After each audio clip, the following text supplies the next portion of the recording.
السلام علیکم سامعین، welcome to my channel voice of Mona. ہماری آج کی سٹوری کا نام ہے گمشدہ۔ وہ صبح دہی لینے بازار گیا لیکن واپس نہیں آیا۔ گھر والے ڈھونڈ ڈھونڈ کر تھک گئے۔ 1 دن 2 دن ہفتہ گزر گیا، پھر بھی وہ واپس نہیں آیا۔ 10 سال کا تھا، مریض بن گئی اور 6 ماہ میں ہی چل بسی۔ اس کا کچھ پتہ نہیں تھا، ڈھونڈ ڈھونڈ کر تھک گئے تھے۔ پورے ملک کے تھانوں میں اس کی تصویر تھی لیکن کہیں سے کوئی خبر نہیں آئی تھی۔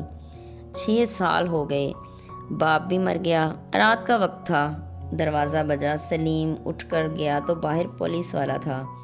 اس نے کہا، تم فہد کو جانتے ہو؟ اس نے کہا، ہاں، میرا چھوٹا بھائی ہے۔ کہاں ہے؟ اس نے کہا، تھانے چلو۔ وہ گھر بتا کر 7 برابر سے چچا کو ساتھ لے کر چل دیا۔ تھانے میں فہد زمین پر بیٹھا تھا، بھائی کو دیکھ کر اس سے لپٹ گیا۔ سلیم بھی اسے دیکھ کر خوش ہو گیا۔ دونوں بھائی رو رہے تھے۔ فہد کی حالت خراب تھی، بال لمبے، کپڑے پھٹے پرانے۔ پھر کاغذی کارروائی کے بعد اسے ساتھ جانے کی اجازت مل گئی۔ صبح اسے عدالت میں پیش کرنا تھا، اس کے بیان ہونے تھے۔ وہ گھر آ گیا، سارا خاندان اکٹھا ہو چکا تھا۔ فہد روئے جا رہا تھا۔ ماں باپ کو نہ دیکھ کر وہ اور بھی پریشان ہوا۔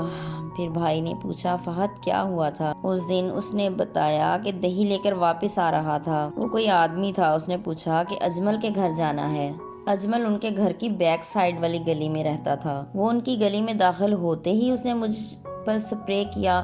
پھر مجھے نہیں پتا بھائی۔ جب آنکھ کھلی تو بہت بڑی حویلی تھی اور دیواریں بہت اونچی تھیں، اوپر تار لگے تھے۔ میں نے بھاگنے کی بہت کوشش کی مگر ناکام ہو گیا۔ وہ مجھے بہت مارتے تھے۔ وہ ایک خرکار کیمپ تھا، وہاں ہم سے کام کرواتے تھے۔ وہاں ایک آدمی تھا، اس نے میری بھاگنے میں مدد کی۔ میں بہت بھاگا، بہت۔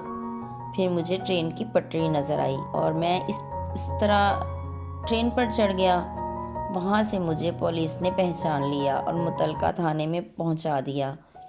وہاں سے آپ مجھے لے آئے ہو۔ یہ ساری بات میں جگہ جگہ بتا چکا ہوں۔ ساری رات باتوں میں گزر گئی۔